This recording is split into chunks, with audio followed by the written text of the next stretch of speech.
ಐತಿಹಾಸಿಕವಾಗಿರ್ತಕ್ಕಂಥ ಕಾರ್ಯಕ್ರಮ. ಕ್ರಾಂತಿವೀರ ಸಂಗೊಳ್ಳಿ ರಾಯಣ್ಣ ಜಾತ್ರಾ ಮಹೋತ್ಸವ ಇವತ್ತು ಪ್ರತಿಷ್ಠಿತ ಸಿದ್ದೇಶ್ವರ ದೇವಸ್ಥಾನದಿಂದ ಆರಂಭವಾಗಿ ವಿಜಯಪುರ ದರ್ಬಾರ್ ಹೈಸ್ಕೂಲ್ ಮೈದಾನದಲ್ಲಿ ಭವ್ಯವಾಗಿರ್ತಕ್ಕಂಥ ಯುವಜನ ಸಮಾವೇಶ ಆಗೋದ ಕಾರ್ಯಕ್ರಮಕ್ಕೆ ಬಹಳ ಯಶಸ್ಸು ಇವತ್ತು ನೋಡ್ತಾ ಇದ್ರೆ ಜನರ ಬೆಂಬಲವು ಕೂಡ ಸಾಗರೋಪಸಾಗರ ರೀತಿಯಲ್ಲಿ ಹರಿದು ಬರ್ತಾ ಇದೆ. ಶ್ರೀ ಮಾಳಿಂಗರಾಯ ಮಹಾರಾಯರು ಕಾರ್ಯಕ್ರಮ ನೇತೃತ್ವವನ್ನು ವಹಿಸಿಕೊಂಡಿರ್ತಕ್ಕಂಥವ್ರು. ಇವತ್ತು ಬಿಜಾಪುರದಲ್ಲಿ ಬಹಳ ಉತ್ತಮವಾದಂಥ ರೀತಿಯಲ್ಲಿ ಯುವಕರು ಸಂಗೊಳ್ಳಿ ರಾಯಣ್ಣ ಅನ್ನುವಂಥ ಒಬ್ಬ ಮಹಾನ್ ದೇಶಪ್ರೇಮಿ ಹೋರಾಟ ಮಾಡಿದಂಥ ರೀತಿಗೆ ಮೆಚ್ಚಿ 100 ವರ್ಷ ಆದ ನಂತರ ಕೂಡ ಅವನನ್ನು ಸ್ಮರಿಸ್ಕೊಳ್ತಾ ಅವನ ಬಗ್ಗೆ ಈ ನಾಡಿಗೆ ಈ ಸಮಾಜಕ್ಕೆ ತೋರಿಸ್ಕೊಡ್ಬೇಕು ಅವನ ಶೌರ್ಯ ಪರಾಕ್ರಮ ಹೋರಾಟ ಅನ್ನೋದಕ್ಕೋಸ್ಕರ ಇಂಥ ಒಂದು ಅದ್ಭುತವಾದಂಥ ಒಂದು ಜಾತ್ರೆಯನ್ನು ಮಾಡ್ತಾ ಇದ್ದಾರೆ. ಈ ರಾಯಣ್ಣ ಜಾತ್ರೆ ಒಳಗಡೆ ನಾವು ಕೂಡ ಭಾಗವಹಿಸೋದಕ್ಕೆ ದೂರದ ಬೆಂಗಳೂರು ತುಮಕೂರುಗಳಿಂದ ಬಂದಿದ್ದೇವೆ.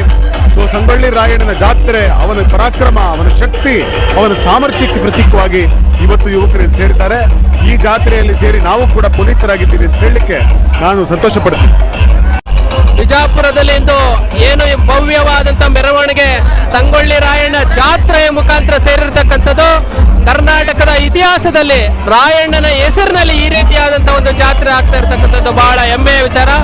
ಈ ರೀತಿಯಾದಂತಹ ವೈಭವ ಪ್ರೇರಿತ ಜಾತ್ರೆ ಬಹುಶಃ ಬಿಜಾಪುರದ ಇತಿಹಾಸದಲ್ಲಿ ಇಷ್ಟರ ಮಟ್ಟಿಗೆ ಆಗಿರ್ತಕ್ಕಂಥದ್ದಿಲ್ಲ.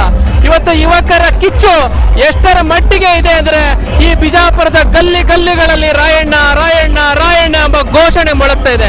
ಇದು ಒಬ್ಬ ದೇಶ ಪ್ರೇಮಿಗೆ ನೀಡತಕ್ಕಂಥ ಒಂದು ಸನ್ಮಾನ ಅಂತ ಹೇಳಿದ್ರೆ ತಪ್ಪಾಗ್ಲಾರ್ದು. ಇಂತಹ ಒಂದು ಅಭೂತಪೂರ್ವವಾದಂತಹ ಕಾರ್ಯಕ್ರಮವನ್ನು ಬಿಜಾಪುರದ ಅಲ್ಲಿ ನಡೆಸಿಕೊಡಲು ನಮ್ಮ ಮಾಳಿಂಗರಾಯರಾಚಾರ್ಯ ನೇತೃತ್ವದಲ್ಲಿ ಹಾಗೂ ಈ ಜಿಲ್ಲೆಯ ಎಲ್ಲ ಗುರುಗಳ ನೇತೃತ್ವದಲ್ಲಿ ಮಾಡ್ತಿರ್ತಕ್ಕಂಥದ್ದು ಬಹಳ ಹೆಮ್ಮೆಯ ವಿಚಾರ.